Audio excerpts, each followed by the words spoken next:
কয়রা উপজেলার অন্যতম গুরুত্বপূর্ণ এবং দৃষ্টিনন্দন স্থাপনা হল চাঁদ আলী ব্রিজ।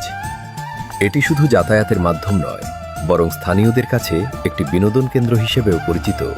কয়রা সদর ইউনিয়নের সাথে মহারাজপুর ইউনিয়ন এবং পার্শ্ববর্তী এলাকার সংযোগ স্থাপনে এই ব্রিজটি অত্যন্ত গুরুত্বপূর্ণ ভূমিকা পালন করে। এটি কয়রা কপোতাক্ষ নদের একটি শাখা বা স্থানীয় খালের ওপর নির্মিত। এই ব্রিজের মাধ্যমেই কয়রার মূল বাণিজ্যিক কেন্দ্র বা বাজারের সাথে সাধারণ মানুষের যোগাযোগ সহজ হয়েছে। কয়রার চাঁদ আলী ব্রিজটি মূলত স্থানীয় প্রভাবশালী ব্যক্তিত্ব এবং দানবীর চাঁদ আলী মোড়লের নামে নামকরণ করা হয়েছে। তিনি কয়রা এলাকার একজন পরিচিত এবং সম্মানিত ব্যক্তি ছিলেন।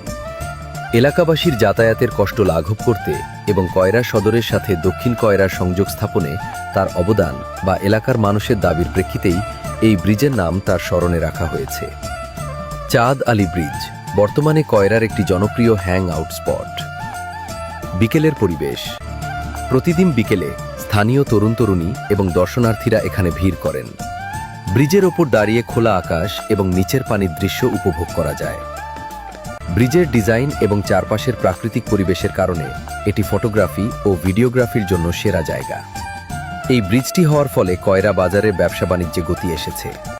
কৃষিপণ্য পরিবহন এবং স্থানীয় মালামাল আনা নেওয়ার ক্ষেত্রে এটি খরচ ও সময় দুটোই কমিয়ে দিয়েছে। এছাড়া ব্রিজের আশেপাশে ছোট ছোট দোকান ও চটপটি ফুচকার দোকান গড়ে ওঠায় এটি স্থানীয়দের জন্য আয়ের উৎস হয়েছে। ব্রিজটি আধুনিক স্থাপত্য শৈলীতে নির্মিত এবং এটি বেশ মজবুত। ব্রিজের দুই পাশে হাঁটার জন্য ফুটপাত রয়েছে, যা দর্শনার্থীদের জন্য নিরাপদ। তবে রাতের বেলা পর্যাপ্ত আলোর ব্যবস্থা থাকলে এটি আরও আকর্ষণীয় হয়ে উঠতে পারে। আপনি যদি ঘুরতে বা ভিডিও করতে যেতে চান, তবে বিকেল 4টা থেকে সন্ধ্যা 6টা পর্যন্ত সময়টি সবচেয়ে উপযুক্ত।